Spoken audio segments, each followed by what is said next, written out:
OpenAI chief Sam Altman is visiting Washington to meet White House officials and lawmakers to discuss artificial intelligence policy. His visit comes at a particularly sensitive moment, days after an OpenAI test model escaped a lab environment and hacked into a different company.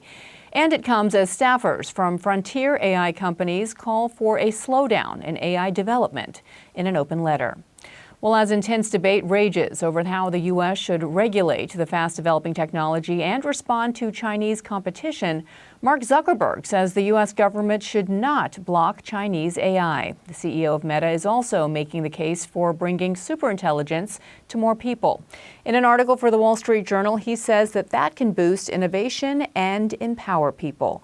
CNN tech reporter Claire Duffy joins us now from New York. So much to break down here. The timing of this op-ed from Mark Zuckerberg, Sam Altman's visit, each signaling something quite different. Sam Altman quite concerned, perhaps, just about what happened with their model last week. And Mark Zuckerberg seems to be envisioning a completely different future for AI. Just talk to us about the timing and what both of these men are arguing.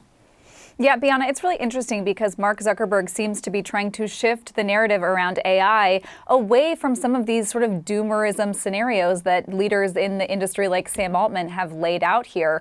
And in large part, I think Meta is trying to speak to the public here and paint a rosier picture of what the AI future could look like. In this op-ed, Mark Zuckerberg wrote, quote, "Humanity has witnessed many transformative advances. Each time there is fear that people will be left behind, but each time humanity has come out with more people sharing greater prosperity, health, and freedom. We believe this will be true with AI as well, and the abundance of the future can be shared by everyone." Mark Zuckerberg is also really trying to stake out Meta's position in this ongoing debate in the industry about how accessible these advanced AI models should be, and really sort of not calling them out by name, but directing attention to leaders in this industry like OpenAI and Anthropic that have advocated for restricting access to the most advanced AI models. That is part of what Altman and others are in Washington this week to talk about. But Mark Zuckerberg said that he believes that's the wrong path and that we should be focused on open access to this technology. I'll just read you another portion of his piece. He says, "If only a handful of institutions have superintelligence, they will inevitably exercise a controlling influence over economics, science, and politics.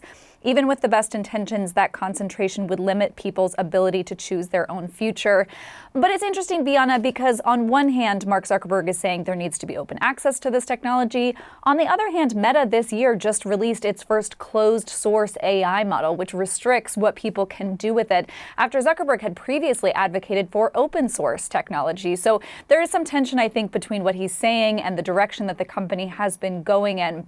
But I think the other important part and the other important piece of the timing here for Meta in particular is the company is reporting earnings tonight.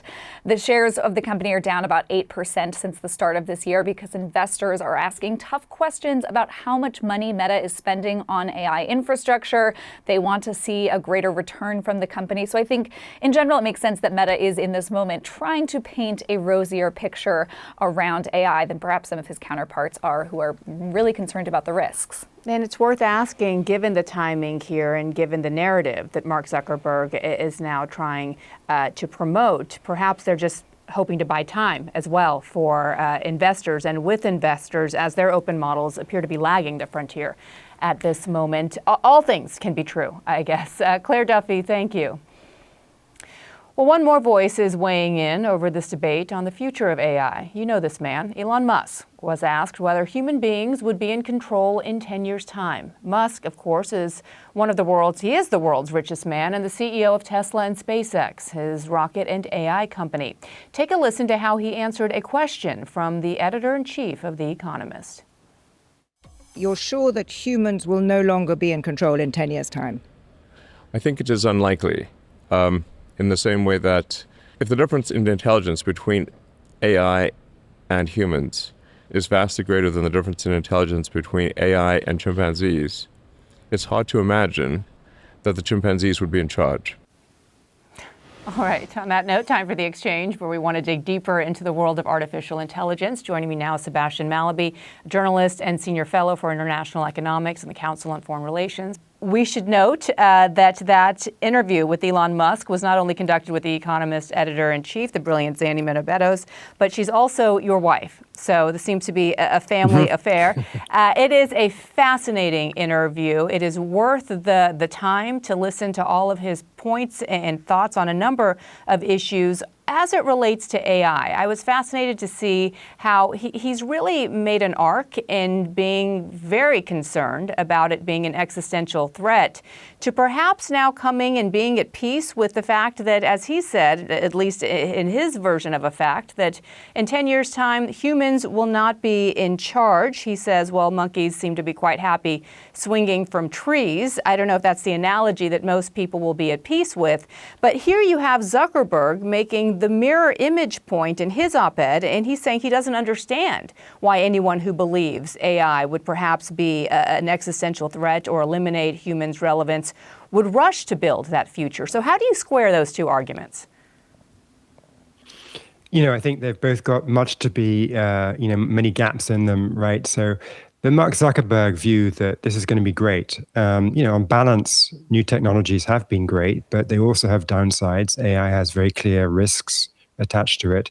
So the sensible position is to be both optimistic and pessimistic, right? It can do great things. It can advance science. It can empower people to find out new stuff. But it can also be used by bad actors for cyber hacks, for bioterrorism in the future, perhaps.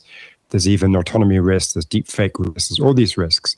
So to sit there happily and say, don't worry, guys, it's all going to be good, it's completely not convincing. On the other hand, the Elon Musk view, which is, we can't control it, but hey, so what? That's not too reassuring either. And in fact, when, at the dawn of the AI race, back in around 2014, there was this famous argument between Elon Musk and Larry Page of Google, where Larry Page is like, it's fine, AI will take over, humans will be eclipsed, so long as intelligence itself is preserved. It can be preserved on silicon. Who cares about biological intelligence, aka humans? And Elon flips at this, and they have a massive bust up. They had been close friends, and they became sort of enemies over this debate. And now Elon is saying, hey, cool, don't worry about it. It is a weird shift. It is indeed. And going back to Zuckerberg's point and the conclusion he's come to, he's saying that concentration, actually, of this power is the real threat. And he wrote in his op-ed that balance of power should be the foundation of safety. And one of the thought experiments he uses is a person with a super intelligent lawyer is dangerous, but somebody in court also with a super intelligent lawyer would be more equal and just. And he worried about regulatory capture. If labs like OpenAI and Anthropic get to peer review the industry and no one else. Do you think that's a principal case for democratizing this technology? No, I don't. I think it's rather ironic when, somebody goes to Washington, is photographed with the president, and publishes an op-ed in the Wall Street Journal and gives an interview to the Financial Times, and then says somebody else is doing regulatory capture. Who's capturing what? Clearly Meta has a big Washington lobbying operation, just like the other labs do, and they're all trying to influence policy. And that's how the game is played. But I think, pointing at the other guys and saying they're doing capture and I'm not is a bit ridiculous. Yeah. This comes, as we noted, Sam Altman is also in Washington. Perhaps we'll be even meeting with the president. And the OpenAI, the safety tests that they ran, which then ultimately released this model, which they were not intending to. It was a sealed-off environment. It had no access to internet. It found its way out of the sandbox, got online, hacked into another tech company, and stole answers to a test that it was being given. OpenAI said that this was just hyper-focused on passing this test, that this perhaps isn't indicative of a larger-scale problem. But what does that tell us about what this kind of technology can do? Because something else I was struck by in this interview with Zanny and Elon Musk was, in his time frame, even 5 or 6 months from now is a long time. Most executives don't think in 5 or 6 month increments. They're thinking 5, 10 years. The fact that we may see massive innovation in just 5 months tells us what? Yeah, look, this technology is progressing extremely quickly, and one can't stress that enough, because I think people sometimes think, oh, ChatGPT arrived in 2022 and then we had AI and it was kind of one and done. No, no, no, no, it's not one and done. This thing changes every 6 months and you get new capabilities. You get the ability for these systems to have very long memories, to deal with audio and pictures, to reason, to contribute frontier contributions to mathematics, to act as agents. All these different things have come out just in the space of less than 4 years. And the next couple of years are going to be even wilder. If you listen to Dario Amodei of Anthropic, and I've got no reason to believe he's saying anything other than the truth. And I've heard, by the way, the same thing kind of privately from other lab leaders, that, in about a couple of years, you'll be able to tell a frontier AI system, hey, go make the next version of yourself, which will be much stronger. And the existing system will go off autonomously and create the new system. This is called recursive self-improvement. And we're kind of 2 years away from that. It's very serious.